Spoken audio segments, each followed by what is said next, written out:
So hello everyone and good evening सभी को। उम्मीद करता हूँ मेरी वॉइस प्रॉपर आ रही है, सभी से एक बार कंफर्म करेंगे।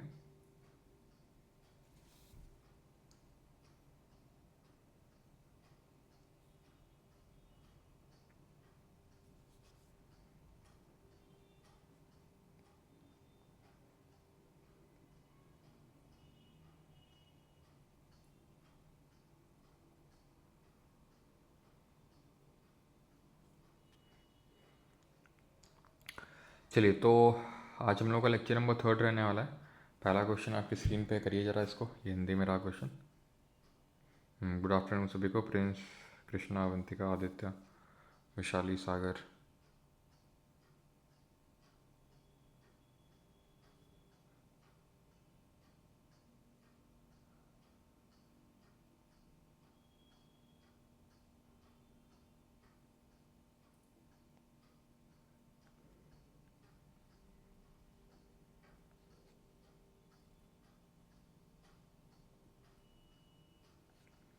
और ओके, ठीक है, क्वेश्चन सॉल्व करो जल्दी से।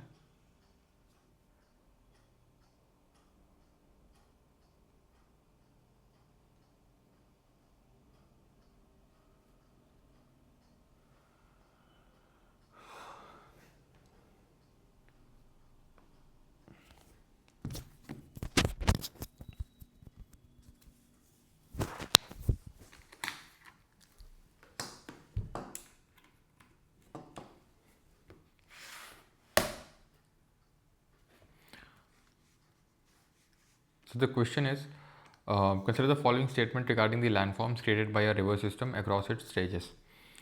तो रिवर्स की जो डिफरेंट स्टेजेस होती हैं, तो उसमें कौन कौन से लैंडफॉर्म बने वो आपसे यहाँ पर पूछ रहा है। तो पहला, incised meanders are typical features of the mature stage form due to lateral erosion. The presence of gorges and V-shaped valley indicate a dominance of erosional feature in the reverse flow, and the formation of Oxbow Lake is a depositional feature that becomes characteristics of the old stage. तो अगर हम यहाँ पे देखें, presence of gorges and V shaped valleys indicator dominance of erosional features in the river flow. बिल्कुल, क्योंकि देखो river की 3 स्टेजेस होती हैं। एक तो होती है यूथफुल स्टेज, एक होती है मेच्योर स्टेज, और एक होती है आपकी ओल्ड स्टेज। यूथफुल स्टेज में ध्यान रखना है आपको, जो इरोजनल फीचर्स हैं वो डोमिनेट करते हैं, और वहीं अगर मेच्योर टू ओल्ड में बात करें तो डिपोजिशनल,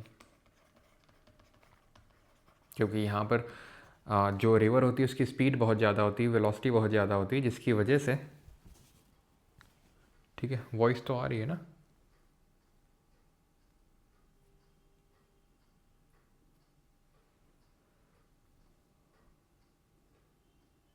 ओके, ठीक है।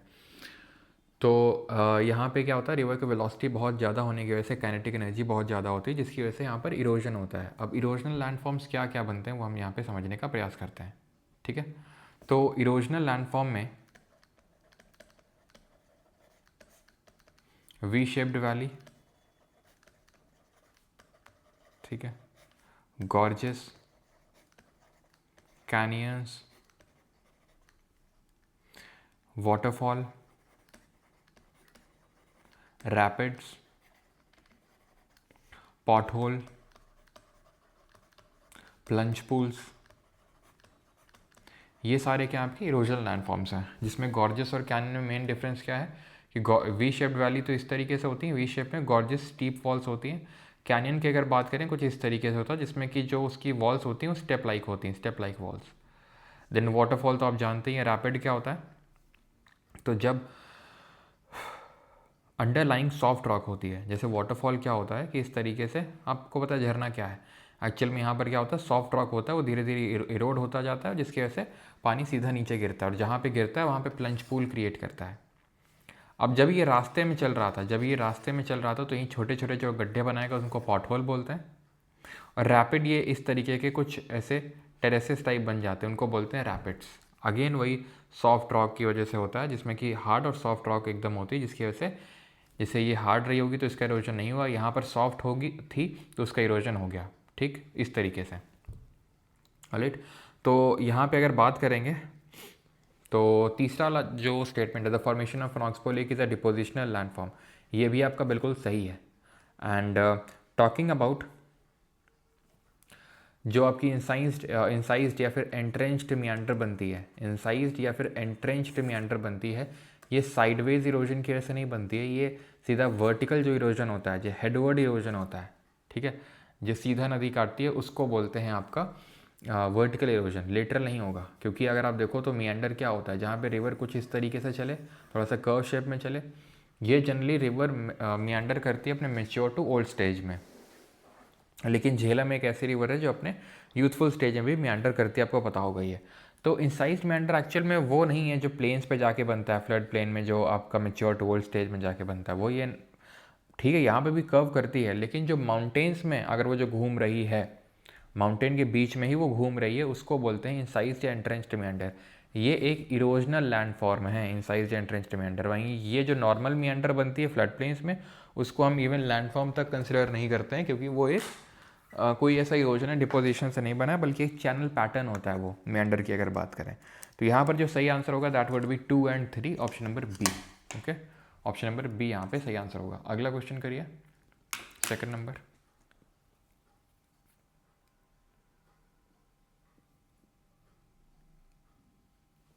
ये हिंदी में रहा।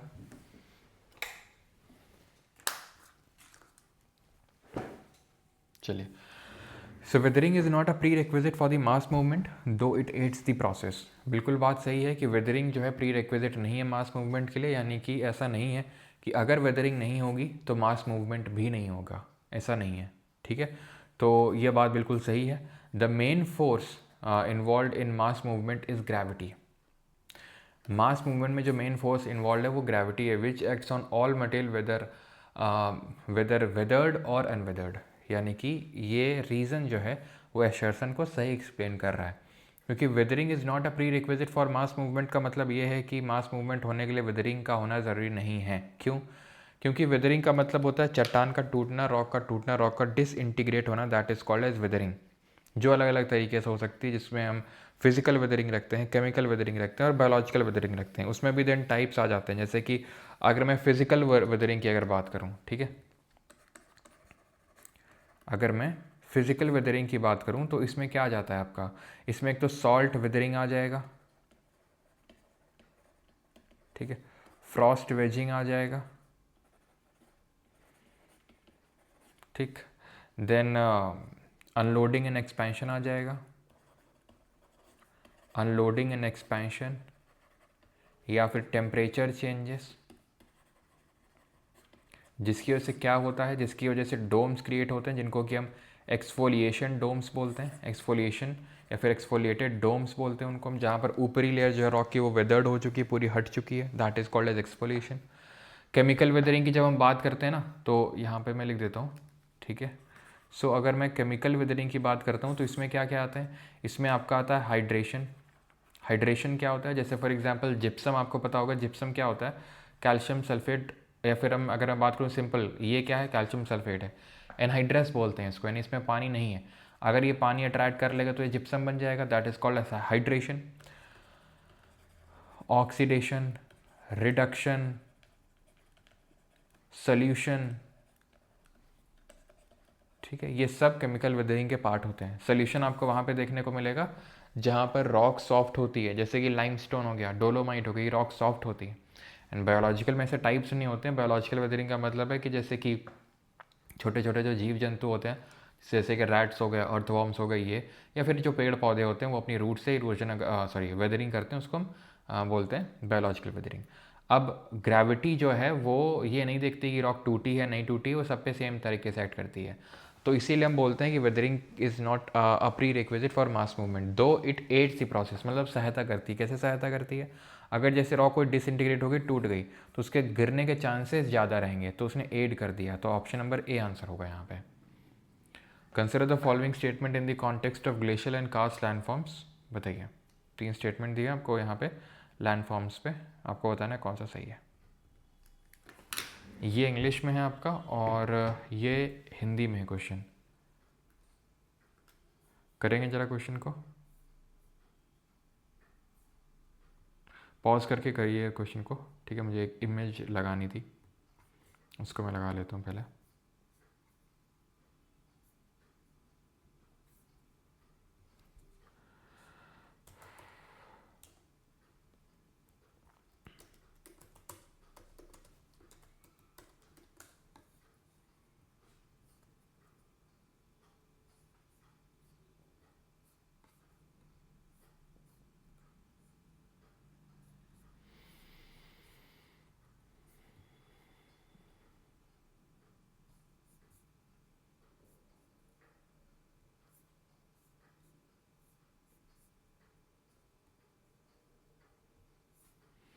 चलिए कर लिया सभी ने।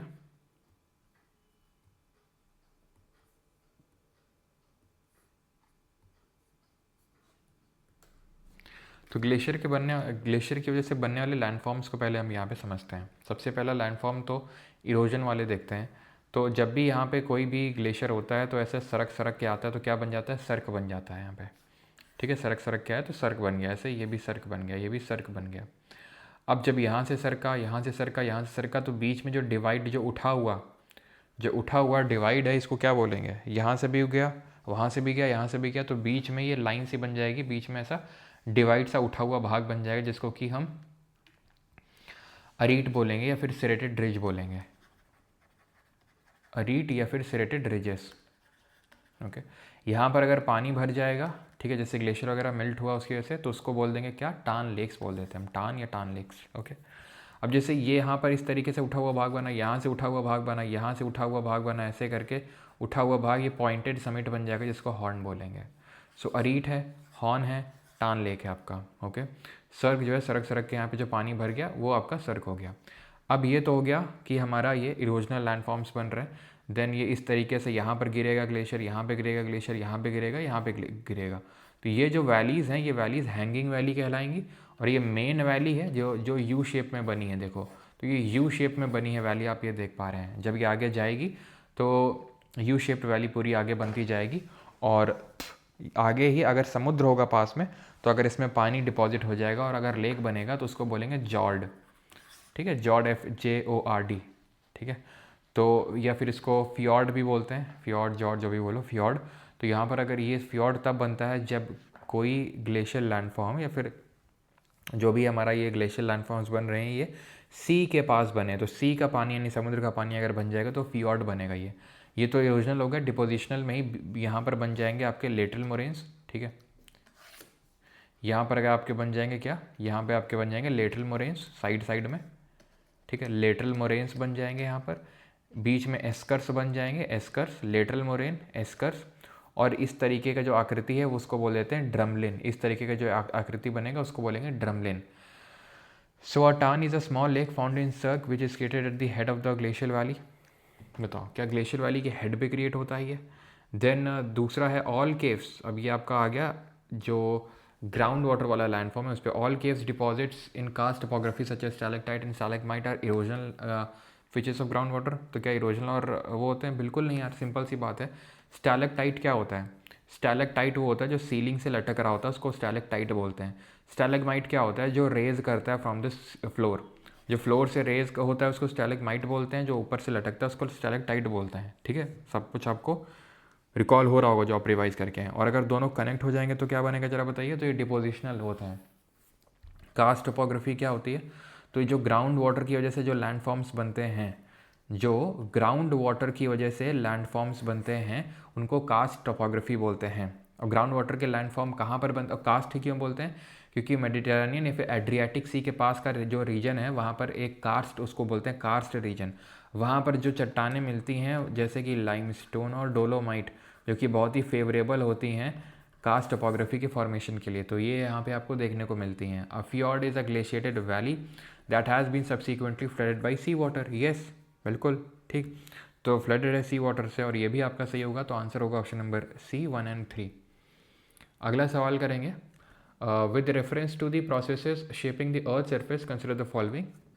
हिंदी।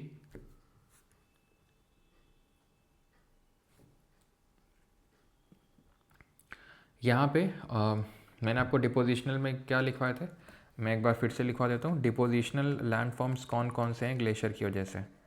इरोजनल तो बता ही दिए थे। तो डिपोजिशनल में हम लोगों ने इस तरीके से याद किया था, इस्क में मोरेना के लोग, ठीक है, तो इस्कर्स, मोरेन्स, आउटवॉश प्लेन्स, ठीक है, एस्कर्स, मोरेन्स, आउटवॉश प्लेन्स, ये ध्यान रखेंगे। और ड्रमलिन्स ध्यान रखेंगे। तो एस्कर्स, ड्रमलिन, ड्रमलिन जो है ओवल शेप होते हैं, इनको हम बास्केट ऑफ एग टोपोग्राफी भी बोलते हैं, basket of egg topography drumlins को। तो डाइस्ट्रोफिज्म इज़ अ प्रोसेस, पटल विरूपण के बारे में, that is a process that is essentially constructive causing movement, elevation और बिल्डअप ऑफ अर्थ सरफेस।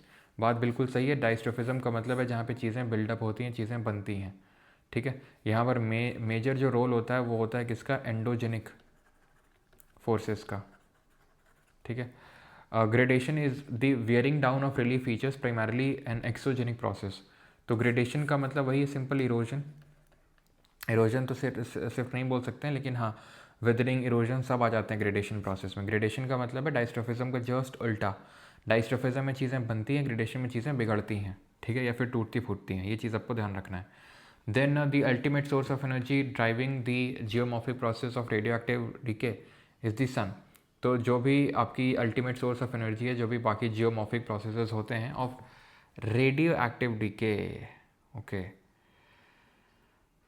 तो अगर हम बात करें पहली बात तो डाइस्ट्रोफिज्म की, थोड़ी सी चर्चा कर लेते हैं। डाइस्ट्रोफिज्म कितने तरह का होता है, यानी कितने टाइप्स का होता है डाइस्ट्रोफिज्म। तो डाइस्ट्रोफिज्म में एक तो आ जाएगा आपका ओरोजेनिक, एक आ जाएगा आपका एपीरोजेनिक, और एक आ जाता है आपका वोल्केनिज्म, और बाकी हम प्लेट टेक्टोनिक्स रख सकते हैं इसमें, ठीक है। ओरोजेनिक का मतलब क्या होता है, ओरो का मतलब होता है माउंटेन बिल्डिंग प्रोसेस, तो this is a mountain building process. Epeirogenic, this, ये तो माउंटेन से संबंधित हो गया, ये इन जनरल जो अर्थ क्रस्ट में, ठीक है, इन जनरल जो अर्थ क्रस्ट में की वार्पिंग हो रही है उससे एसोसिएटेड है, मतलब उसमें कुछ उठाव आ रहा है, कुछ भी, जैसे हमारे ब्लॉक माउंटेन बने तो वो तो खैर चलो माउंटेन वालों में हो गया, लेकिन अगर प्लेटी वगैरह बनते हैं तो वो तो माउंटेन नहीं है, या फिर कुछ और माउंटेन के अलावा होता है, दैट वुड बी एपीरोजेनिक। वॉल्केनिज्म आपको पता है, प्लेट टेक्टोनिक्स भी हम लोग पढ़ चुके हैं, जहाँ पर वो प्लेट जो मैकेंजी और पार्कर ने दिया था, 3 तरह का जो प्लेट मूवमेंट होता है वो, ठीक है।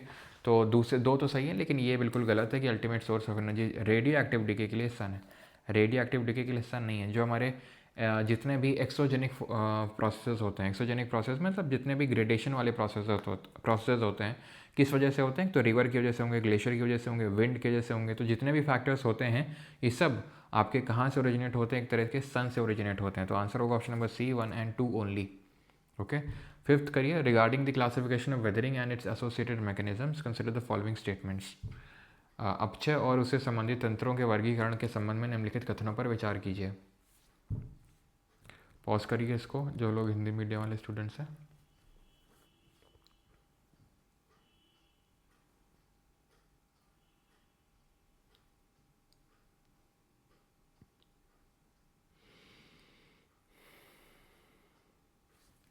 तीनों सही हो जाएंगे, ठीक है, तीनों सही डिफाइन हो रहे हैं। अभी मैंने आपको बताया भी था पीछे तीनों तरह की weathering. Aravallis are continuously decreasing in height in the region of Aravallis. The endogenic forces are less than the exogenic forces. ये आपका हिंदी में।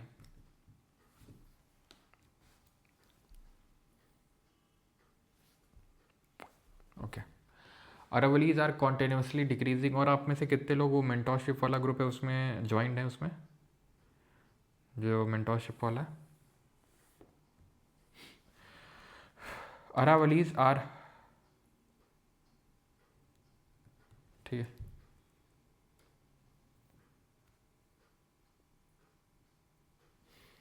ओके। तीसरा गलत होगा यहाँ पे, ठीक है, तीसरा गलत होगा बिकॉज यहाँ पर एक्सक्लूडेड लिखा हुआ, मैंने जो मुझे लिखा एनिमल्स एंड प्लांट दोनों है, तो दोनों होगा, लेकिन उस वो बोल रहा है कि excluding the movement of plant, बिल्कुल प्लांट का मूवमेंट होता है। अब आपने देखा होगा कि कहीं पे काई वाई लग जाती है, एल्गे वगैरह लग गया, लाइकन लग गया, धीरे धीरे उसके रूट, अब देखो ना आप, जैसे फॉर एग्जांपल आपने देखा होगा कभी कभी जो रूट होती है वो गमले को तोड़ देती है भाई, वो जो रूट होती है, जड़ होती है, वो गमले तक को तोड़ देती है। तो भाई वो मूवमेंट काफ़ी सिग्निफिकेंट मूवमेंट होता है, ठीक है। तो आंसर ऑप्शन नंबर बी होगा। ये बोल रहा है excluding the movement of plant. अच्छा, संचिता जी नहीं है अभी, सर ज्वाइन नहीं किया विच ग्रुप से। दीपांशी वांट टू ज्वाइन, बिल्कुल। Aravallis are continuously decreasing in height in the region of Aravallis. The endogenic forces are less than the exogenic forces, ठीक है। तो अरावली कॉन्टिन्यूसली डिक्रीज कर रहे हैं, बात बिल्कुल सही है। क्यों? बिकॉज एंडोजेनिक फोर्सेज वहाँ कम एक्सोजेनिक के कंपैरिजन में। तो आंसर होगा यहाँ पर option number A. Seventh, which of the following is an erosional landform created by wind as mention in the given text. निम्नलिखित में से कौन सी हवा द्वारा निर्मित एक अपर्दन भू आकृति है जैसा कि दिए गए पाठ में बताया गया है? विच of the following is an erosional landform आपसे बोल रहा है। इरोजनल लैंडफॉर्म कौन सा है? सैंड ड्यून है, सीफ है, मशरूम रॉक है या फिर बरखन है? तो सैंड ड्यून डिपोजिशनल है, सीफ डिपोजिशनल है, मशरूम रॉक इरोजनल है। मशरूम रॉक कुछ इस तरीके से होती है, अगर आप यहाँ पे देख पा रहे हो तो दिस इज़ मशरूम रॉक, ये ज़्यूगन है आपकी, ये यारडांग है। ओके, तो ये ध्यान रखना है। एंड बरखन्स आपके इस तरीके से होते हैं, सीफ इस तरीके से होते हैं, क्योंकि बरखन में दोनों विंग होते हैं pointing in the direction of wind, और सीफ में एक ही विंग होता है, ये ध्यान रखना है। ओके, ये रहे आपके, देख सकते हैं। तो ये बरखन है, दोनों विंग हैं इसमें, सीफ में एक ही है। पैराबोलिक की बात करेंगे तो पैराबोलिक विंड के डायरेक्शन के ऑपोजिट होता है। क्यों? क्योंकि यहाँ पे कुछ ना कुछ तो वेजिटेशन लगा होता है जिसकी वजह से हवा डिपोजिशन यहाँ नहीं कर पाती है, तो उल्टा दिशा में हो जाता है सैंड का डिपोजिशन। तो ध्यान रखना है, पैराबोलिक जब वेजिटेशन होता है तो हवा के विपरीत दिशा में ये विंग्स पॉइंट आउट करने लगते हैं। ट्रांसवर्स वो होते हैं जो कि विंड के डायरेक्शन के परपेंडिकुलरली अलाइंड होते हैं, और जो पैरेलली अलाइंड होते हैं उनको बोलते हैं longitudinal. Consider the following statement regarding the landforms created by sea waves. समुद्री लहरों द्वारा निर्मित भू आकृतियों के संबंध में निम्नलिखित कथनों पर विचार कीजिए। चलिए करिए।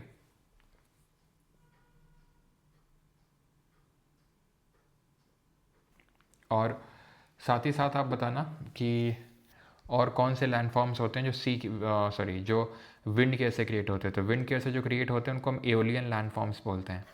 और एओलियन में जैसे अभी हमने पढ़ा, डिपोजिशनल में सैंड ड्यून, बरखन, सीफ, ये सब तो होते ही हैं। और अगर हम बात करें जैसे कि जो पेनी तो रिवर की वजह से क्रिएट होता है, पेनी प्लेन, और वो इरोजनल ही होता है। उसी तरह पेडी प्लेन भी इरोजनल होता है। ये आपका विंड कैसे क्रिएट होता है। पलाया हो गया, ठीक है, तो ये डिफ्लेशन हॉलो हो गया, ये सब आपके इरोजनल लैंडफॉर्म से क्रिएट होते हैं। Sea stack is an erosional remnant while a coastal lagoon is a depositional feature. तो यहाँ पर अगर आप देखेंगे तो सी स्टैक किस तरीके से वो खड़ा हुआ है, ठीक है, एकदम खड़ा सा एकदम चट्टान होता है, तो बिल्कुल सही है, ठीक है। कोस्टल लगून आपका डिपोजिशन से बनता है। Beaches and dunes are classified as depositional features whereas caves and arch are erosional. Beach और जो ड्यून्स बनते हैं आर डिपोजिशनल, बिल्कुल सही है। केव्स एंड आर्च, तो आपने देखो ये स्टैक है, ये केव है, ठीक है। एन आर्क, जब पूरी केव खाली हो जाए, उस साइड वाली भी दीवार जो है टूट जाए, तो ये आर्क बन जाएगा ये, ठीक है, क्लियर। तो बिल्कुल सही है ये भी। Spits, bars and barriers are erosional features that aid in the formation of bays. How many of the statement given above are correct? तो स्पिट हो गया, बार हो गया, बैरियर, ये इरोजनल होते हैं, बात बिल्कुल गलत है। तो ओनली 2, ठीक है, 2 स्टेटमेंट यहाँ पे सही है, क्योंकि अगर आप यहाँ पे देखेंगे तो जो बार होता है ये, ठीक है, ये बार हो गया, ये सैंड ड्यून हो गया, ये सैंड स्पिट हो गया। अच्छा, बार और स्पिट में क्या अंतर होता है? बार अपने आप में इंडिपेंडेंटली बना हुआ है, स्पिट जो है ये हेडलाइन से लगा हुआ है। जो स्पिट है वो हेडलाइन से लगा हुआ है, डायरेक्टली अटैच है, उसको स्पिट बोलेंगे। और टोम्बोलो क्या होता है? ये जैसे हेडलैंड है, ये हेडलैंड है, ओके। सो जो मेन जो हेडलैंड है, जो ज़मीन का पार्ट है, उसको और आइलैंड को अगर कोई एक इस तरीके से लैंड का पार्ट कनेक्ट कर रहा होता है, उसको टोम्बोलो बोलते हैं। यानी कि अगर ये कोई जैसे पार्ट है ये ज़मीन का, यहाँ कोई आइलैंड है, इसको अगर कनेक्ट कर दिया, इसको टोम्बोलो बोलते हैं।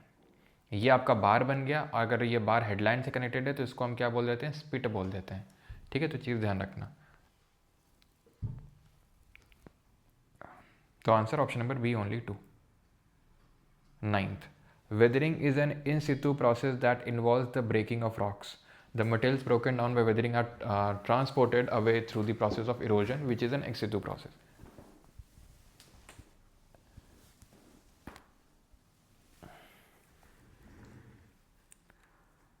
चलिए, ये हिंदी में है।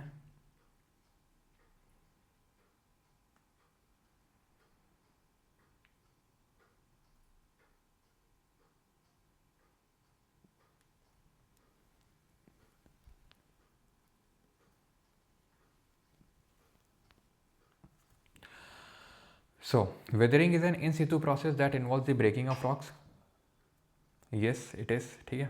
वेदरिंग आपका एक इन सितु प्रोसेस है। इन सितु का मतलब जहाँ पे रॉक होती है वहीं पे वो टूट जाती है, ऐसा वो ट्रांसपोर्ट नहीं होती है, ठीक है। जैसे कि इरोजन में ट्रांसपोर्ट होती है, ओके, तो इरोजन को हम इन सितु नहीं बोल सकते हैं, एक्स सितु होगा ये।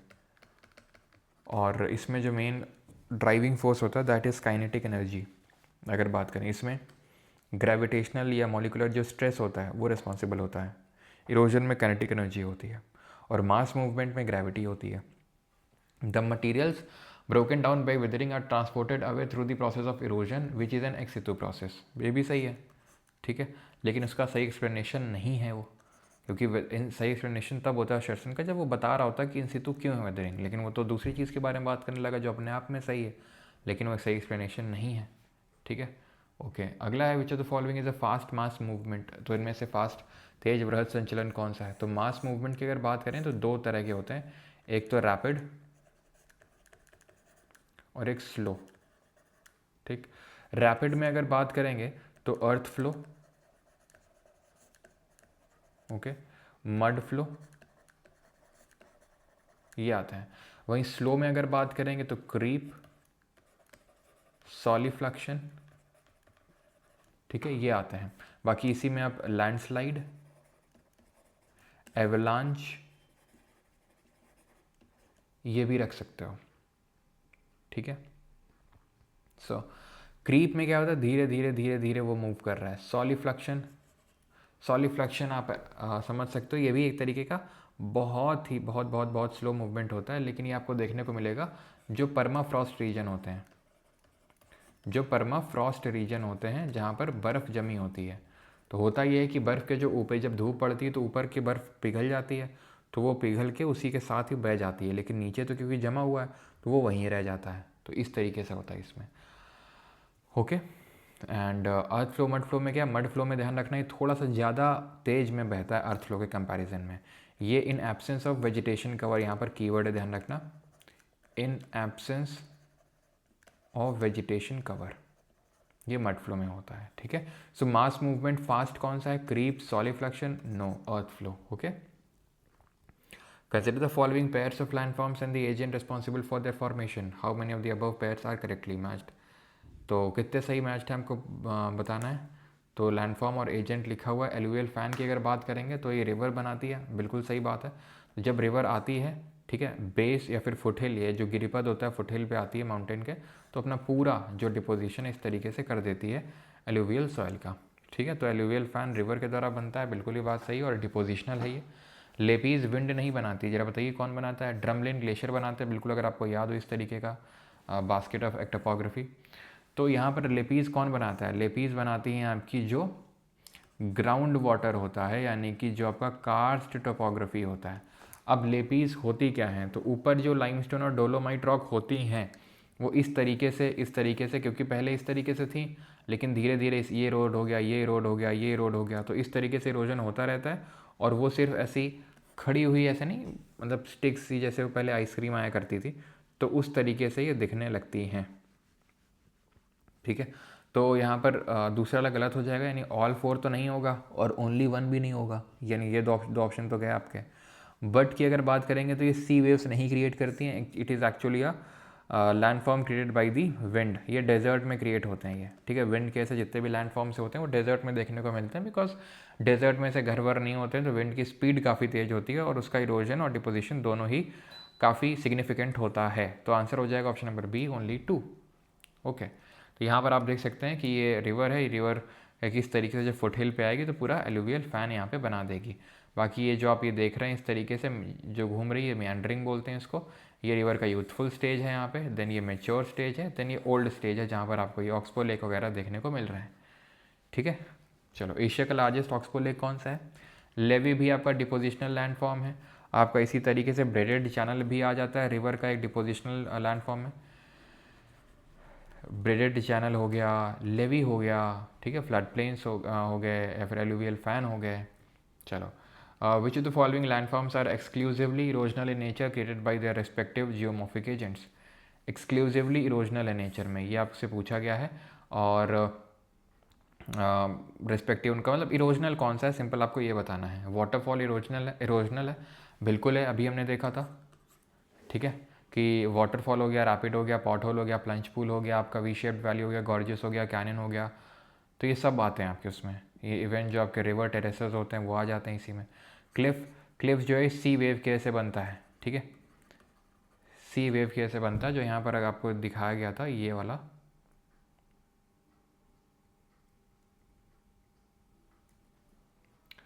यहाँ पे ये जो इस तरीके से जो नहीं खड़ा टाइप ऐसा, इसको क्लिफ बोल देते हैं, ठीक है, इसको हम क्लिफ बोल देते हैं। ऑलराइट, चलिए, तो ये हो जाएगा आपका डोलाइन।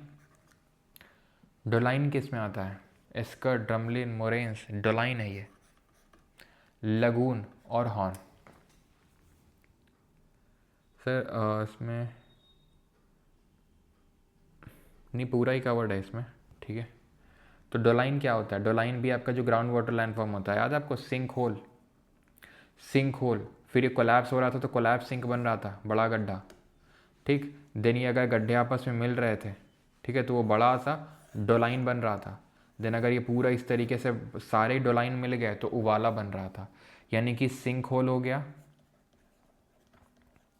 वही जब मिल जाते हैं आपस में तो डोलाइन बन जाते हैं, और जब ये आपस में मिल जाते हैं तो क्या बन जाते हैं? ये बन जाते हैं उवालास। ओके, सो तीसरा वाला जो है आपका डोलाइन, ठीक है।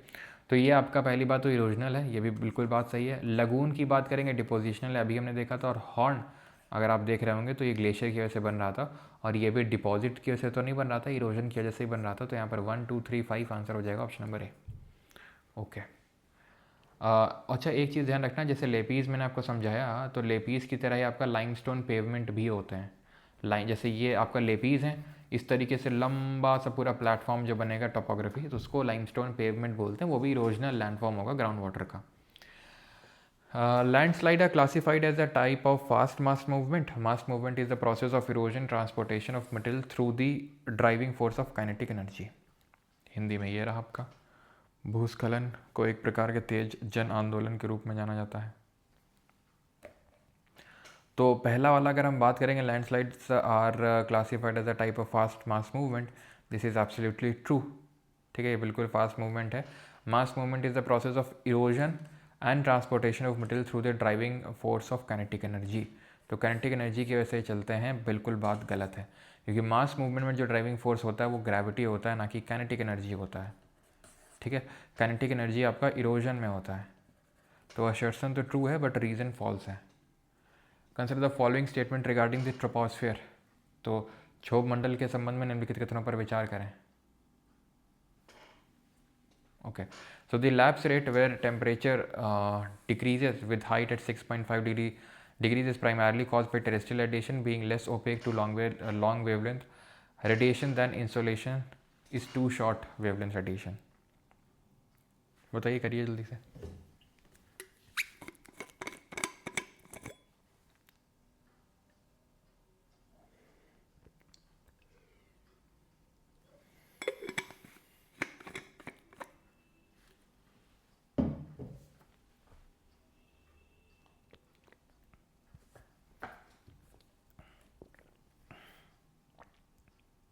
लैप्स रेट क्या है? ट्रोपोस्फियर में जब ऊपर जाते हैं तो तापमान घटता है, उसको लैप्स रेट बोलते हैं। Where temperature decrease with height at 6.5 degree Celsius, 1 kilometre में 6.5 डिग्री सेल्सियस घटता है। Primarily cause by terrestrial radiation being less opaque, ठीक है, being less opaque to long wavelength radiation. देखो, जो टेरेस्ट्रियल रेडिएशन होता है वो लॉन्ग वेवलेंथ रेडिएशन के फॉर्म में ही होता है। जो आता है वो शॉर्ट वेवलेंथ होता है एंड इट इज़ ट्रांसपेरेंट, ठीक है, वो ट्रांसपेरेंट होता है शॉर्ट वेव रेडिएशन के लिए। लेकिन लॉन्ग वेवलेंथ रेडिएशन के लिए वो ओपेक होता है, क्या? जिसको हम बोलते हैं greenhouse gases. So it is called by terrestrial radiation being less OPEC.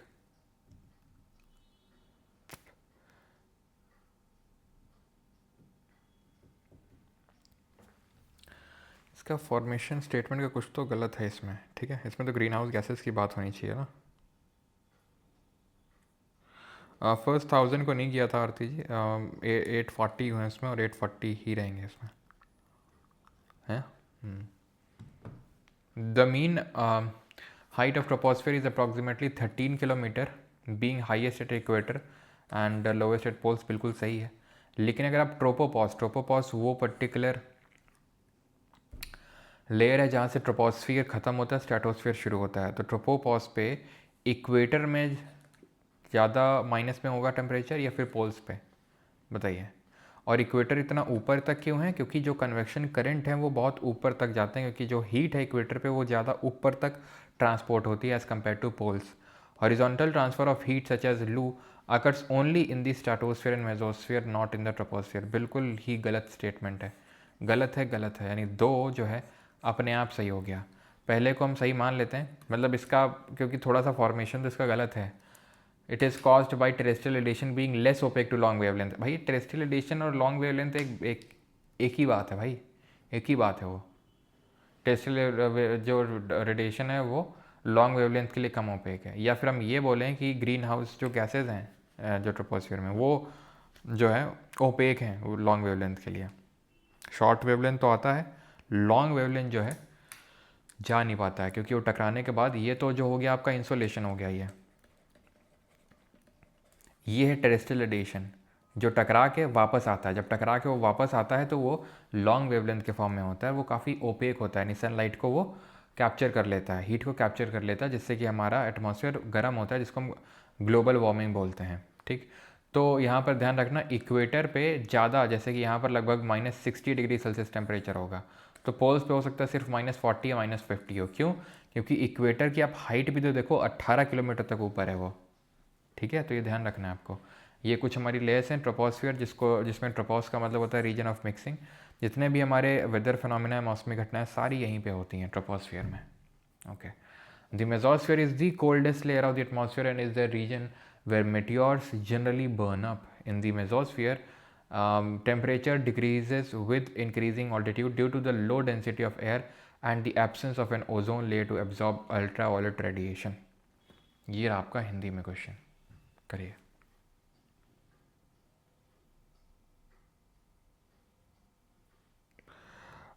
Vaishali जी बिल्कुल सही है। टेम्परेचर डिक्रीज़ कर रहा है ट्रोपोस्फियर में, तापमान घट रहा है। ठीक है, तापमान घट रहा है ट्रोपोस्फियर में, that is lapse rate and positive lapse rate. Stratosphere में फिर से तापमान बढ़ता है, टेम्परेचर बढ़ता है, this is negative lapse rate. फिर से घटता है, पॉजिटिव लैप्स रेट, फिर से बढ़ता है। तो सबसे ठंडी लेयर ये और सबसे गर्म लेयर ये हो जाती है आपकी। ठीक है, तो ये चीज़ आपको ध्यान रखना, ऑल्टरनेटिवली चलता है, घटता बढ़ता है। ठीक है, so the mesosphere is the coldest layer of the atmosphere and is the region where meteors generally burn up. Yes, it is. In the mesosphere, temperature decreases with increasing altitude due to the low density of air and the absence of an ozone layer to absorb ultraviolet radiation. True. ठीक है, तो mesosphere temperature decreases with increasing altitude due to low density of air and the absence of an ozone layer to absorb UV radiation. तो it is the coldest layer of the atmosphere and is, ठीक है, तो coldest क्यों है वो उसका reason यहाँ पे दिया है। तो ऑप्शन नंबर ए सही आंसर होगा, दोनों सही हैं और उसका सही एक्सप्लेनेशन भी है। ठीक है, क्लियर। चलिए अगला क्वेश्चन करिए। एक सेकंड रुकिएगा, अभी एक सेकंड ऐसा करते हैं, एक सेकंड रुकिएगा। ठीक है, कर लो, अच्छा करो।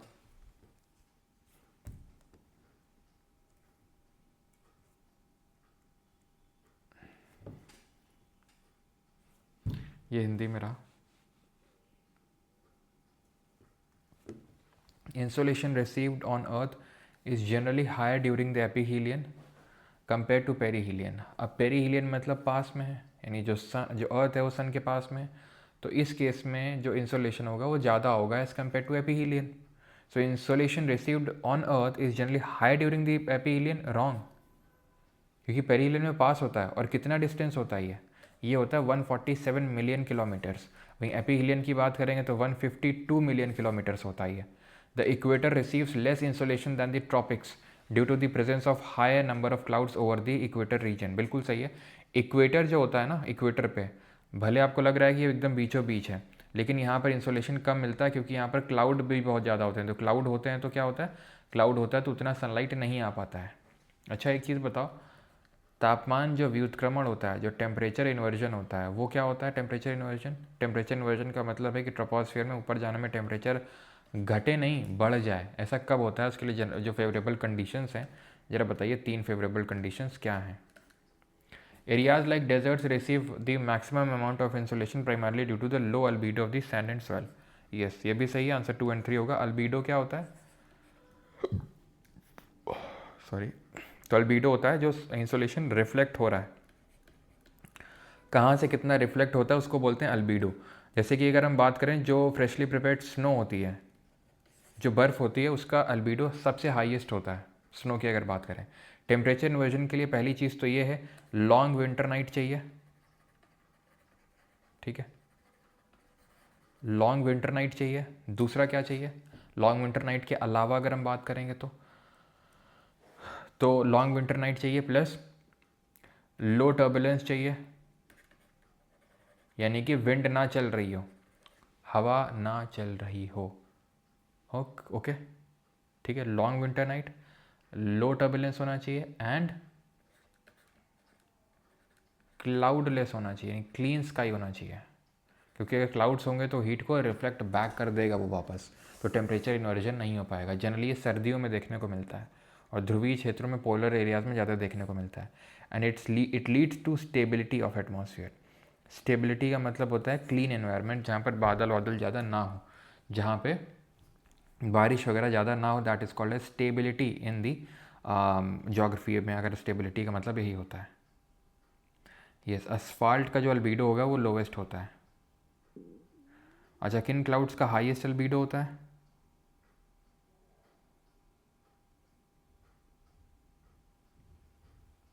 चर्च ऑफ, ये हिंदी में देख लीजिए।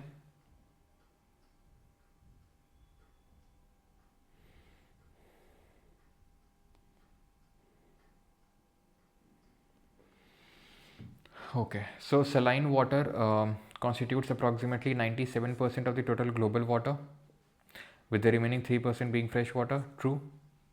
Among the surface water bodies, rivers account for the least percentage of total fresh water compared to lakes, swamps and marshes. तो अगर आप यहाँ पे देखें तो लगभग जितना भी फ्रेश वाटर 2.7 2.8%, उसमें उसका 68.7% यानी मेजॉरिटी तो ग्लेशियर्स और आइस कैप्स के फॉर्म में है।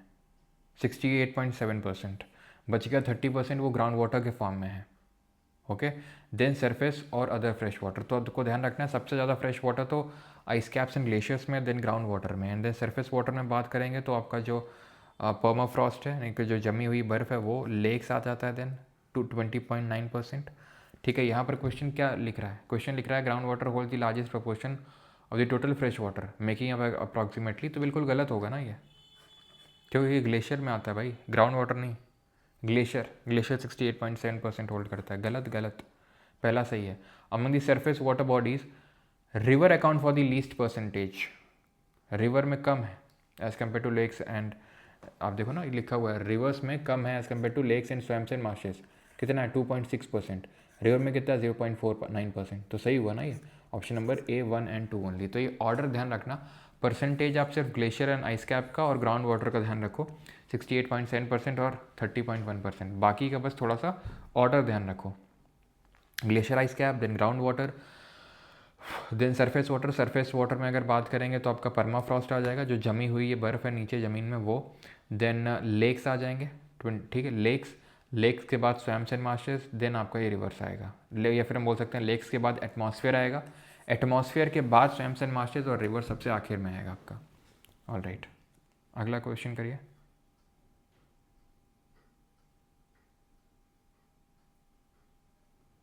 फाइव सिक्स,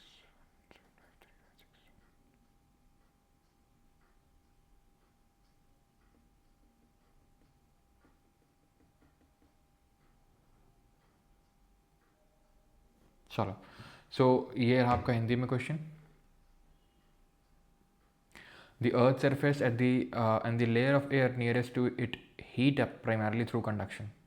अर्थ जो सरफेस है उसके नज़दीक वाली जो लेयर है वो कंडक्शन की वजह से हीट अप होती है। बिल्कुल सही है। Conduction is the process of vertical transfer of heat that occurs when a layer of air is heated after conduction has occurred near the surface. Conduction is the process of vertical transfer of heat that occurs when a layer of air is heated after conduction has occurred near the surface, या फिर थोड़ा सा better तरीके से ये होना चाहिए था, जब दो चीज़ें कॉन्टैक्ट में होती हैं तब कंडक्शन होता है। एंड उसकी ऐसे अर्थ, हमारे अर्थ के, क्योंकि तीन तरीके होते हैं, जैसे अर्थ सरफेस है ये हमारी, ठीक है, तो अर्थ की जो इसके नियरेस्ट एकदम लेयर होगी, जो सबसे पास वाली हो है, वो कंडक्शन की वजह से हीट अप होगी। कंडक्शन तब होता है जब दो चीज़ें कांटेक्ट में होती हैं। देन जब ये हीट हो जाती है तो इसका वर्टिकल ट्रांसफ़र होता है, ये हीट ऊपर की ओर उठेगी, ये वार्म लेयर ऊपर की ओर उठेगी, ठंडी हो जाएगी, नीचे गिरेगी, तो इस तरीके से कन्वेक्शन करंट, कन्वेक्शन बोलते हैं इसको, संवहन बोलते हैं। एंड देन एक होता है advection. Advection is horizontal transfer of heat.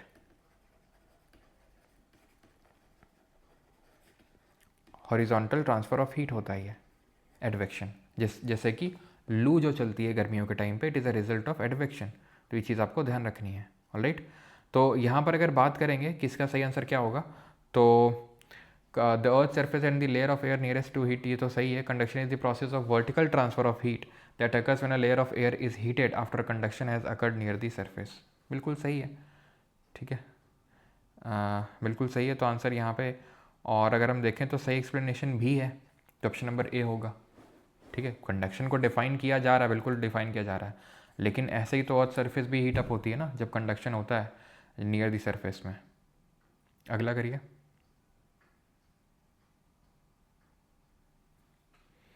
ये आपका हिंदी में रहा। The ozone layer, which shields the earth from harmful ultraviolet rays, is concentrated between 30 km and 35 km above the earth's surface. The thinning of this layer or the ozone hole is primarily linked to the use of hydrofluorocarbons, which the Montreal Protocol primarily aim to phase out. The thickness of the ozone layer is measured in Dobson unit. So the ozone layer which shields the earth from the harmful UV rays is considered between 30 से 35 kilometre. सही है। Thinning जो होता है उसको ozone hole बोलते हैं, और वो लिंक्ड है आपका ये जो हाइड्रोफ्लोरोकार्बन्स वगैरह हैं इसकी वजह से हो रहा है ये, and which the Montreal protocol primarily aim to phase out. Yes, Montreal protocol कब हुआ था? 16 सितंबर 1987, 1987 में होता है, इसीलिए इस दिन ओजोन डे मनाते हैं हम, ठीक है। तो मॉन्ट्रियल प्रोटोकॉल हुआ था, and to phase out these, एक सेकेंड, गलत है, ठीक है, यहाँ पर क्लोरोफ्लोरोकार्बन होगा। एक्चुअल में जो HFCs हैं इसके लिए किगाली अमेंडमेंट बोलते हैं, जो इस मॉन्ट्रियल प्रोटोकॉल में अमेंडमेंट हुआ था, ठीक है।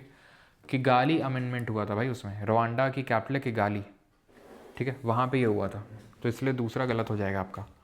HFCs को वहाँ से फेज आउट किया गया था, किगाली में अमेंडमेंट हुआ था मॉन्ट्रियल प्रोटोकॉल में। The thickness of the ozone layer is measured in Dobson unit. सही है आपका, तो ऑप्शन नंबर बी हो जाएगा, ओनली 2। चलिए अगला क्वेश्चन करिए।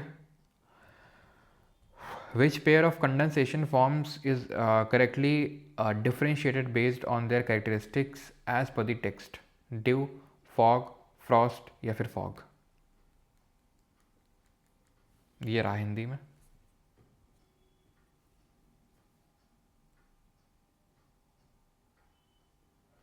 लगून वाटर का डिपोजिशन है, जो पानी का डिपोजिशन है, दैट इज लगून।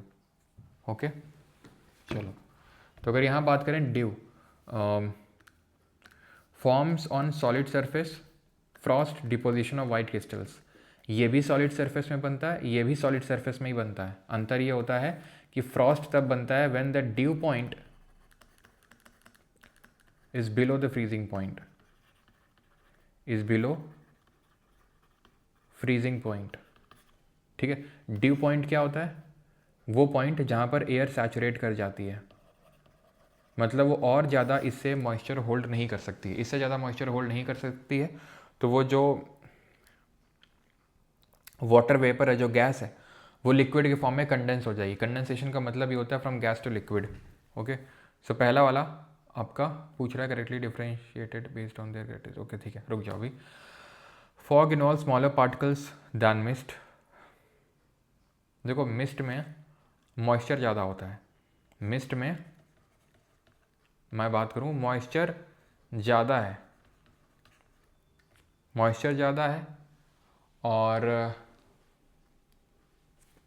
जो विजिबिलिटी है, ठीक है, एक सेकेंड का,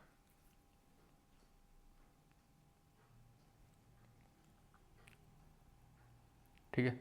जो विजिबिलिटी है वो इसमें ज़्यादा होगी, ठीक है, मॉइस्चर कम एंड विजिबिलिटी वो भी ज़्यादा होगी इसमें, ओके। फ्रॉस्ट की बात करेंगे, requires a solid surface, due requires condensation around hygroscopic nuclei, गलत। हाइग्रोस्कोपिक पार्टिकल्स क्या होते हैं, जिनको कि हम कंडेंसेशन न्यूक्लियाई भी बोलते हैं। जैसे कि जो फॉग होता है या क्लाउड होता है, बादल होता है, तो ये क्या है, क्या ये एक्चुअल में कुछ नहीं है। जो आपकी वाटर वेपर है वो लिक्विड में कंडेंस होगी किसी एक पार्टिकल के अराउंड, वो डस्ट का पार्टिकल हो सकता है, वो स्मोक का पार्टिकल हो सकता है, किसी भी चीज़ का, तो उसको हम बोलते हैं फॉग या क्लाउड, मतलब हाइग्रोस्कोपिक न्यूक्लियाई बोलते हैं उसको, जिसके अराउंड कंडेंसेशन होता है वो। Fog do not require a solid surface, dew forms as a result of sublimation. भैया ड्यू सब्लिमेशन थोड़ी ना है, ड्यू सब्लिमेशन है, ड्यू कंडेंसेशन है। सब्लिमेशन का मतलब होता है जहाँ पर सॉलिड डायरेक्ट में गैस में चेंज हो जाए, ऐसा तो होता नहीं है।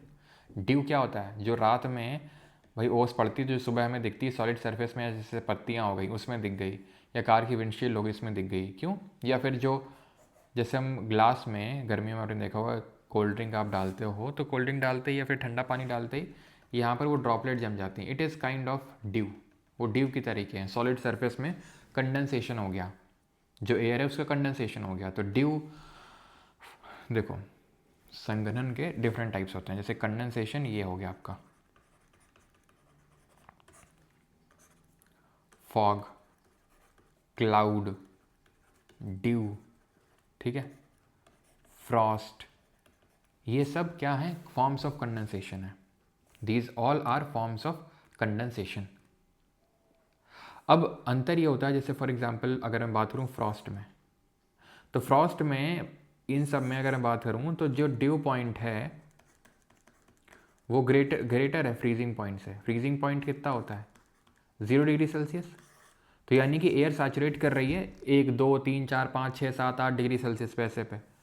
यहाँ पे क्या है, क्योंकि ड्यू पॉइंट कम है फ्रीजिंग पॉइंट से, ठीक है, यानी 0 डिग्री सेल्सियस से कम है, तो -1 -2 -3 इस तरीके से, यानी कि बर्फ़ जमती है यहाँ पे। फ्रॉस्ट बोलते हैं उसको, आइस क्रिस्टल्स जम जाते हैं ऐसे पत्तियों के ऊपर, आइस क्रिस्टल्स वगैरह, क्यों? क्योंकि ड्यू पॉइंट नीचे है फ्रीजिंग पॉइंट से। फ्रीजिंग पॉइंट 0 डिग्री सेल्सियस होता है, और एयर कब जाके सैचुरेट कर रही है, जब वो -1 -2 -3 में जा रही है तब। 21 करिए, अच्छा क्वेश्चन है ये, समझ में आया? कोई डाउट तो नहीं है किसी को? कमलेश सर, आज पहली बार लाइव क्लास ले रहा हूँ, काफ़ी आनंद आया। अच्छा, okay. Relative humidity is generally higher in cold air masses than in warm air masses, even if the absolute temperature of water vapor is the same. Cold air has a lesser water holding capacity than warm air. So see, ये English में, ये हिंदी में। करिए जरा सापेक्ष आर्द्रता पढ़ लीजिए एक बार आप भी, हिंदी वाले भी।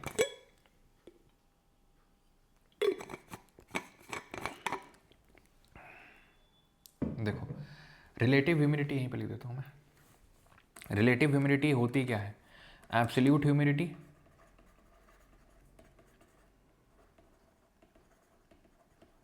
अपॉन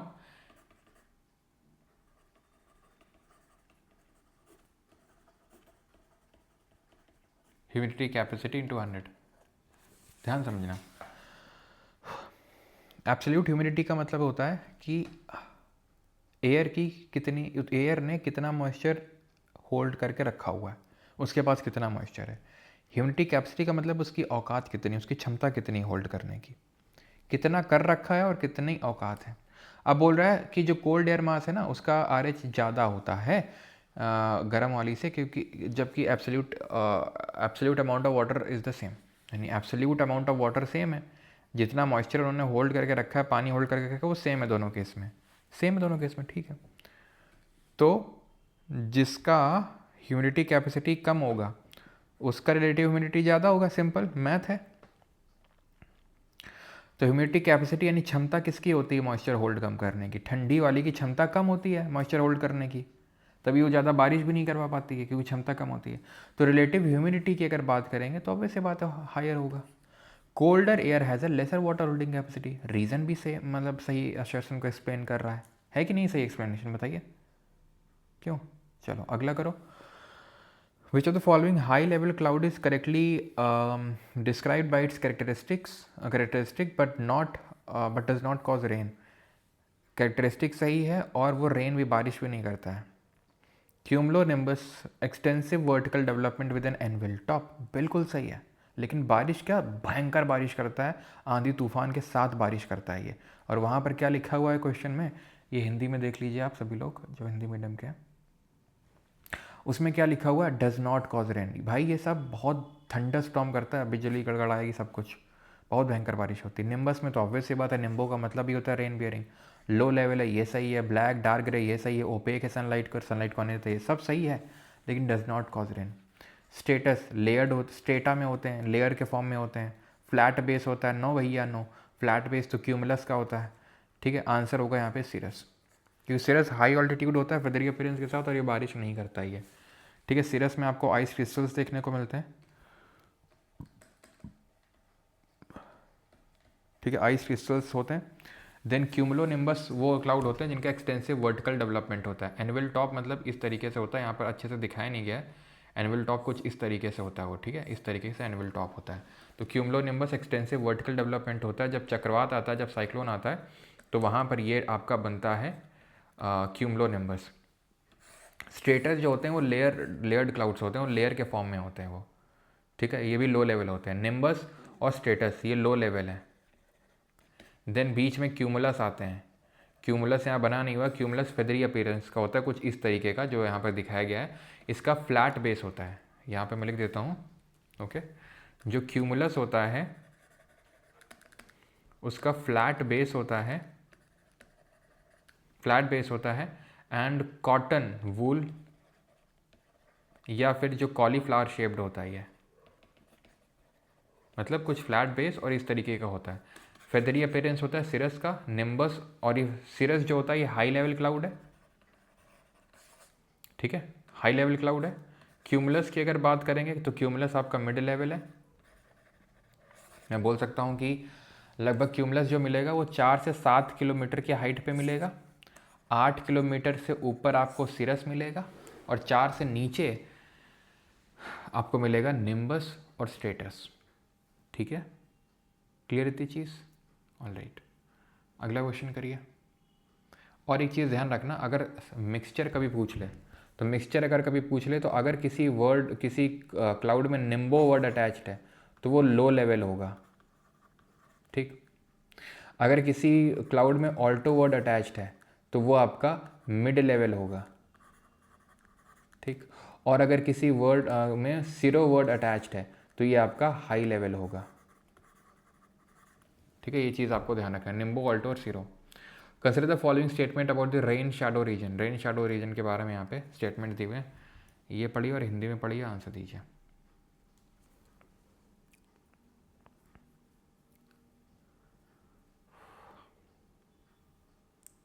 अच्छा, ये बताओ कि जो कौन सी लेयर है एटमॉस्फेयर की जहाँ से रेडियो वेव्स रिफ्लेक्ट होती हैं. क्यों रेडियो वेव्स कहाँ से रिफ्लेक्ट होती हैं? It is characterize by dry descending air on the leeward side of the mountain.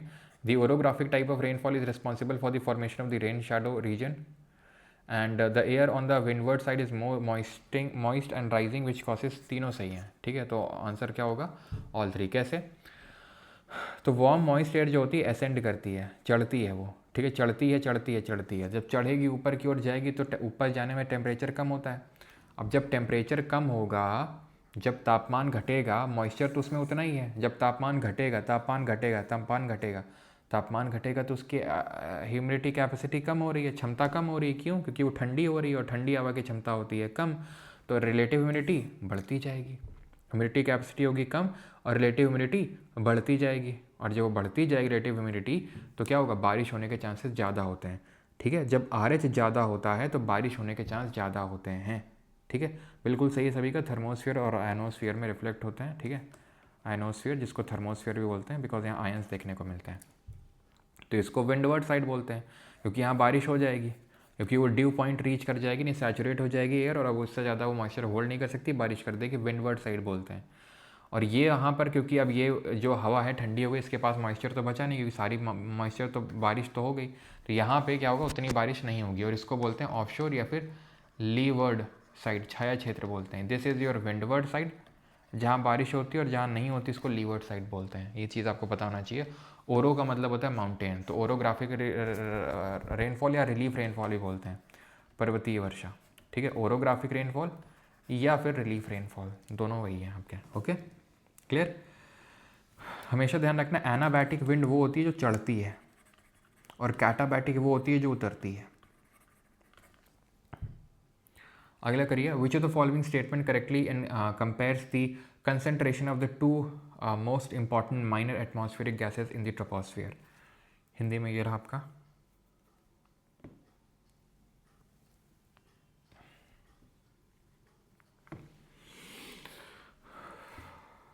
कर लिया सभी ने जल्दी?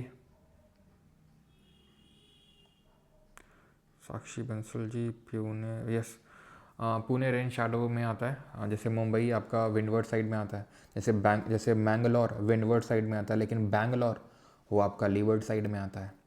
ऑर्गन जो है is more abundant than CO2, this is 2 at 0.9% ये होती है, और CO2 आपकी 0.036% होती है। बिल्कुल सही है।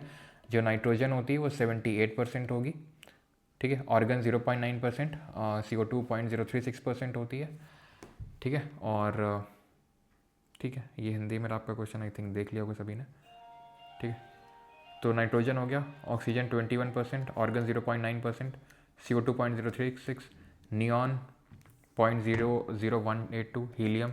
ये ऑर्डर थोड़ा सा इनका देख लेना है। ठीक है, नियॉन, हीलियम और मेथेन या फिर क्रिप्टन। ये नियॉन हीलियम का ऑर्डर थोड़ा ध्यान रखना, नियॉन ऊपर है, हीलियम नीचे है। जैसे जो हमारी इनर्ट गैसेज होती हैं उनको हम ऐसे याद करते हैं, हेमा, नेहा। ठीक है, हेमा, नेहा और करीना जीती रहना है, ऐसे याद करते हैं। सो हीलियम ऊपर है, नियॉन नीचे है, देन ऑर्गन। यहाँ पे क्या है? ठीक है, यहाँ पे क्या है? यहाँ पर ऑर्गन ऊपर है, देन नियॉन है, देन आपकी हीलियम आती है। ठीक है, इस तरीके से ऑर्डर है, यानी ऑर्गन ऊपर है, देन नियॉन, देन हीलियम। ठीक है, चलिए एक आखिरी क्वेश्चन करिए। Tropospheric ozone contributes to the greenhouse effect and is considered bad for our environment. ठीक है, अशर्सन है ये। रीज़न की अगर बात करें, ozone is a powerful greenhouse gas and unlike stratospheric ozone the ozone the ozone near the surface traps outgoing long wavelength terrestrial radiation. ठीक है, बताइए क्या सही होगा? Tropospheric ozone contributes to the greenhouse effect and is considered bad for our environment. This is absolutely true, क्योंकि ozone जो होती है वो तो हमारे स्ट्रेटोस्फीयर में देखने को मिलेगी।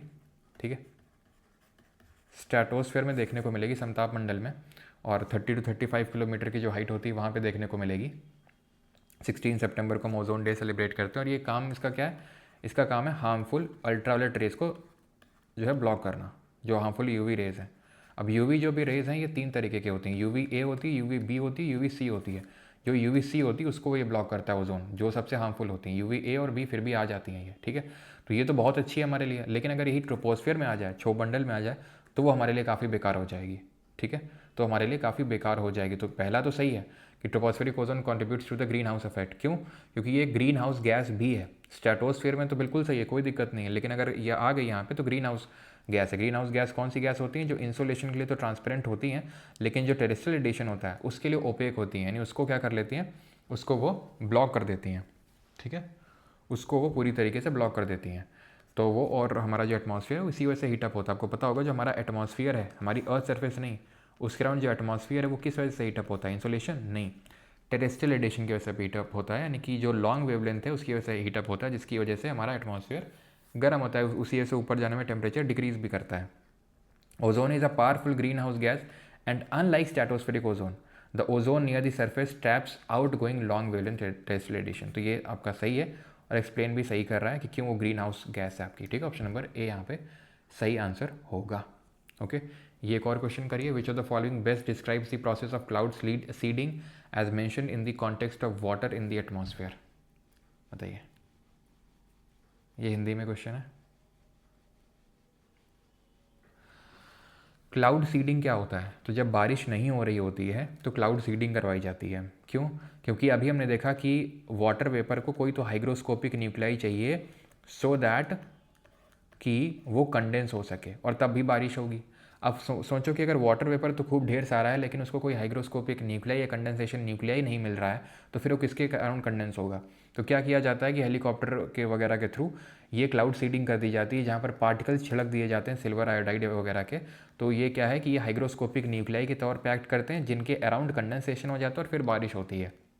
तो the chemical process of increasing the water holding capacity increase नहीं करते हैं। The use of AGI to help ice crystals form in suspended clouds, causing water droplets to freeze and fall as rain or snow. The natural process where water vapor condenses around hygroes to form, ये natural process नहीं होता, artificial process होता है cloud seeding. The process of evaporation, option number B, ठीक है। The use of AGI to help ice crystals form in suspended clouds, causing water droplet to freeze and fall as rain or snow. अब या तो rainfall हो सकती है, ठीक है, रेन हो सकती है, या स्नोफॉल हो सकती है, या स्लीट हो सकता है, या फिर हेलस्टोन गिर सकते हैं। ये डिफरेंट फॉर्म्स ऑफ प्रेसिपिटेशन है। रेन पानी के फॉर्म में होता है, स्नो आपका बहुत ही स्नो फ्लेक्स गिरते हैं जो हिट होते हैं तो बड़ा अच्छा लगता है हमें, है ना, स्नोफॉल बड़ी अच्छी लगती है। लेकिन स्लीट और हेलस्टोन बिल्कुल अच्छे नहीं लगते हमें। स्लीट क्या होता है? स्लीट में एक कीवर्ड ध्यान रखना कि स्लीट क्या होता है, ऊपर से जब गिरता है तो वो छोटी सी ऐसे पैलेट के रूप पे गिरेगा, ठीक है, और वो फिर क्या होगा यहाँ पर, मतलब पानी के तौर, मतलब ऐसे पैलेट के तौर पे, जो आइस पैलेट है उसके तौर पे गिरेगा। यहाँ पर एक क्या होता है, सब फ्रीजिंग लेयर होती है, ठीक है। तो यहाँ पर सब फ्रीजिंग लेयर में क्या होता है, सब फ्रीजिंग लेयर में ये जम जाता है, ठीक है, और जमने के बाद यहाँ पर थोड़ा सा पिघलेगा, यानी कि यहाँ पर एक गर्म लेयर है, यहाँ पर एक ठंडी लेयर है, यहाँ पर ठंडी लेयर है, तो एक सब फ्रीजिंग लेयर हम बोलते हैं कि वो है। तो अगर सब फ्रीजिंग लेयर करके अगर कीवर्ड आएगा तो स्लीट होगा। स्लीट में जो ये होता है ना, स्लीट में जो ये आइस क्रिस्टल होता है इसका साइज़ छोटा होता है as compare to hailstone. Hailstone तब देखने को मिलता है जब क्यूमुलोनिम्बस क्लाउड होता है और जब बहुत ही इंटेंस अपड्राफ्ट ऑफ एयर होता है। इंटेंस अपड्राफ्ट ऑफ एयर होता है, यानी हवा बहुत ऊपर की ओर जब चढ़ती है, ठीक है, इंटेंस अपड्राफ्ट होता है, तो जो पानी की बूंदें वो ऊपर जाएंगी, ठीक है, वो सॉलिड बनेंगी यानी आइस क्रिस्टल्स बनेंगी, वो नीचे आएगा, फिर पानी बनेगा, फिर ऊपर जाएगा। तो इस तरीके से इंटेंस अपड्राफ्ट हवा पानी को ऊपर की ओर लेके जाती है, तो ऊपर और टेम्परेचर ठंडा होता है, तो वो क्या होता है, वो आइस क्रिस्टल बन जाता है। तो हेलस्टोन ऐसे बनता है, इंटेंस अपड्राफ्ट ऑफ एयर से। स्लीट जो होता है जब सब फ्रीजिंग लेयर होती है ऊपर, तो पिघलता है फिर जमता है, इस तरीके से होता है उसमें, ठीक है, स्लीट में, और छोटा साइज होता है उसमें। ऑलराइट, चलिए एक और क्वेश्चन करिए। Which layer of the atmosphere is characterized by increase in the temperature with altitude and the presence of ions reflecting the radio waves? वायुमंडल की किस परत की विशेषता ऊंचाई के साथ तापमान में वृद्धि और रेडियो तरंगों को प्रतिबंधित करने वाले आयनों की उपस्थिति? तो हमने देखा था कि थर्मोस्फियर है, जिसको कि आयनोस्फियर बोलते हैं, जहाँ पर हमें आयंस देखने को मिलते हैं, इसको हम आयनोस्फियर के नाम से भी जानते हैं। मेजोस्फियर, यहाँ मेट्योराइट्स बर्न होते हैं, it is the coldest layer, यहाँ पर हमारे ओजोन देखने को मिलती है। यहीं पे जो हमारे एयरप्लेन्स हैं वो फ्लाई होते हैं, बिकॉज यहाँ पे क्लाउड्स वगैरह नहीं होते हैं, ठीक है, तो जो कि ट्रोपोस्फियर में बहुत ज़्यादा हमें देखने को मिलते हैं, ठीक है। ऑलराइट, सो सी हो जाएगा। चलो, तो अभी यहीं तक करना है आपको 27 तक। एंड कितना क्या स्कोर आया बताइए।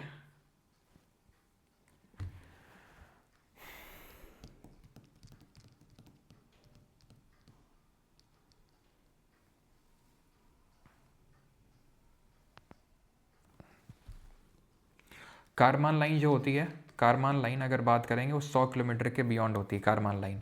जैसे कि ट्रोपोस्फियर, हमारी ट्रोपोस्फियर जहाँ से ख़त्म होती है, स्ट्रेटोस्फियर शुरू होती है, इसको ट्रोपोपॉज बोलते हैं। ये हमने देखा था एवरेज 18 किलोमीटर है। स्ट्रेटोस्फियर 50 किलोमीटर तक जाता है, मेजोस्फियर 85 किलोमीटर तक जाता है, ठीक है, ये मेजोस्फियर है। यहीं पे 100 किलोमीटर से कारमान लाइन शुरू हो जाती है। ऐसा नहीं कि जो आपका थर्मोस्फियर है, एनोस्फियर है, वो 100 तक है, ऐसा कुछ है नहीं, वो 100 के बियॉन्ड है, ठीक है, आप समझ रहे हैं। ट्रोपोस्फियर 18 पे ख़त्म हो जाता है, स्ट्रेटोस्फियर 50 पे, मेजोस्फियर 85 पे ख़त्म हो जाता है, ठीक है, और 100 के बियॉन्ड शुरू हो जाता है आपका कारमान लाइन। सारे क्वेश्चन करवाएंगे, ठीक है, रुक जाओ भी, वो दूसरे टॉपिक्स हैं वो।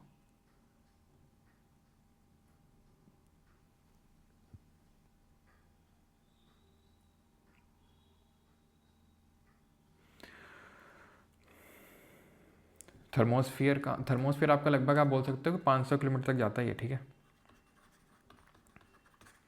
बहुत ऊपर तक है वो। देन उसके बियॉन्ड जो है आपका एक्सोस्फियर शुरू हो जाता है। सर वो पता कैसे लगता है रेन शेडो एरिया भाई? जहाँ साक्षी, आप ऐसे कैसे पूछ सकते हो क्वेश्चन है? मतलब यहाँ पे बारिश हो रही है ज़्यादा, बहुत भयंकर बारिश हो रही है, यहाँ नहीं हो रही है, ठीक है। ये माउंटेन का दूसरा साइड है, ये हमें पता नहीं चलेगा कि ये माउंटेन का कौन सा साइड है, ये कौन सा साइड। जो साउथ वेस्ट मानसून है, जो विंड्स हैं साउथ वेस्ट मानसून वाले विंड, वो किसके माउंटेन का कौन सा साइड उसके साइड में है। अब अगर ये है, इस तरीके से माउंटेन है, तो हमें क्या पता नहीं चलेगा कि कौन सा साइड है और कौन सा नहीं है। हाँ हाँ, आप खड़े होकर देखोगे तो नहीं दिखेगा, लेकिन एज आ ऊपर बिगर पिक्चर देखोगे तो समझ में आ ही जाएगा ना वो तो। अच्छा 19 है, ओके ठीक है। तो मिलते हैं कल, कल भी आपका लेक्चर रहेगा, ठीक है। और भाई ये मैं उम्मीद करता हूँ कि आप लोग रिवीजन करके आते होगे, ठीक है। रिवाइज़ करके आया करो, जो भी लेक्चर है, जो भी नोट्स हैं, जिसका एक्सेस आपको है, ठीक है, उसको आपको करके आना है, करके आना रहता है आपको उसको।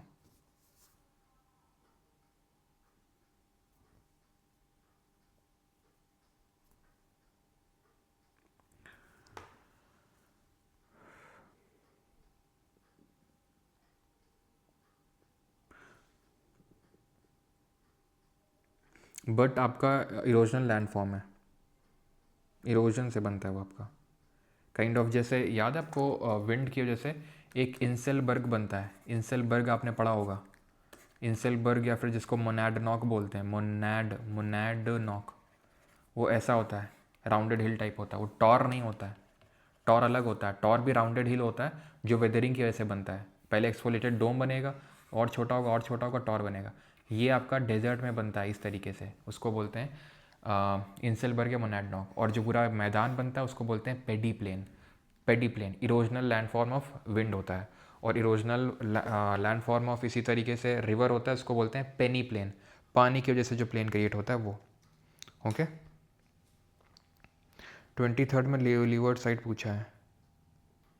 The air on the windward side is moist and rising, which causes condensation, water vapor, rainfall. It is get by dry. Consider the following statement about the rain shadows region. It is a dry air or the leeward side. सही है, rain shadow है। क्या दिक्कत क्या भाई इसमें, तो पूछा है तो। The air on the windward side is moist and rising, which causes condensation of water vapor. क्या गलत है क्या ये, सही है ये। छठ पूजा हमारे यहाँ नहीं मनाते हैं। कंडक्शन जब दो चीज़ों कांटेक्ट में होती हैं तब होता है कंडक्शन, ठीक है। जैसे कि पानी गर्म करते हो आप रॉड डाल के, ठीक है, सर्दियों में, तो क्या होता है, नीचे वाला पानी पहले क्या हो जाता है, नीचे वाला पानी नहीं, पहले ऊपर वाला ही गर्म होता है, ठीक है। क्या कौन सा होता है, ऊपर वाला होता है नीचे वाला होता है, कौन सा गर्म होगा पहले, क्यों, नीचे वाला गर्म होता है पहले, ध्यान रखना, नीचे वाला गर्म होगा, फिर क्योंकि जो गर्म पानी है, गर्म हवा जो भी है, वो ऊपर की ओर उठती है, ऊपर चला जाएगा, और जो ठंडा है वो नीचे आ जाएगा। इसीलिए जब आप ऊपर हाथ डाल के देखते हो तो गर्म लगता है, लेकिन जब आप मग्गे से पानी डालना शुरू करते हो अपनी बॉडी पे, तो एक दो मग्गे में तो गर्म लगता है, फिर ठंडा लगता है। तो किस तरीके से हुआ, वर्टिकल ट्रांसफ़र हुआ हीट का, इसको बोलते हैं कन्वेक्शन। इसी तरीके से तो हमने पढ़ा था, आर्थर ओम्स ने 1830 में कन्वेक्शन करंट थ्योरी दी थी, किस तरीके से कन्वेक्शन सेल डेवलप होते हैं स्थिनोस्फीयर में। और जो प्लेट का मूवमेंट होता है, जिसमें दो फोर्सेज मतलब दो चीज़ें रिस्पॉन्सिबल होती हैं जहाँ से उस कन्वेक्शन करंट को एनर्जी मिलती है, एक तो रेडियो एक्टिव डीके और रेजिडुअल हीट, या प्रीमॉर्डियल हीट। और अच्छा, एवोल्यूशन जो एटमॉस्फेयर का हुआ था, एवोल्यूशन ऑफ एटमॉस्फेयर जो हुआ था, उसमें भी 3 स्टेजेस थी, आपको पता होगा। एक तो पहले तो था लॉस ऑफ प्रीमॉर्डियल एटमॉस्फेयर, पहले तो जो हमारा प्रीमॉर्डियल पहले से एटमॉस्फेयर था उसका लॉस हुआ, कैसे, जो सोलर फ्लेयर चली थी, सोलर फ्लेयर की वजह से उसका लॉस हो गया था प्रीमॉर्डियल एटमॉस्फेयर का, पहला। दूसरा, डी गैसिंग हुआ, अंदर से गैसेस निकली वॉल्केनिक एक्टिविटी के थ्रू। और तीसरा हुआ modification by the living world, modification by living world. तो पहले तो प्रीमॉर्डियल एटमॉस्फेयर, जो पहले से एटमॉस्फेयर था वो चला गया सोलर फ्लेयर की वजह से, जिसमें मेनली हाइड्रोजन और हीलियम था। देन अंदर से वॉल्केनिक एक्टिविटी के थ्रू गैसेज निकली, जिसको डी गैसिंग बोलते हैं। एंड देन लिविंग वर्ल्ड ने उसका क्या किया, मॉडिफिकेशन किया। Okay, yes, thank you everyone, मिलते हैं कल सेम टाइम पे। और कल जो है आप आगे के जो टॉपिक्स हैं उसको करके रखना, ठीक है, आगे वाले टॉपिक्स। और इक्लिप्स, टाइड और जो सॉल्स्टिस वगैरह है वो सब मैंने आपको पहले ही बताया था, वो भी आपको करके रखना है, वो किसी भी दिन मैं आपको करवा सकता हूँ, ठीक है। Thank you. जिसको भी अगर कुछ ऐसा डाउट होता है, बहुत स्पेसिफिक क्लियर नहीं हो रहा है, तो नंबर पे मुझे व्हाट्सएप पे सेंड कर सकते हो आप, ठीक है। मुझे अगर टाइम मिलता है तो मैं देख लेता हूँ कभी कभी। 8840286735, 8840286735, ठीक है। Thank you.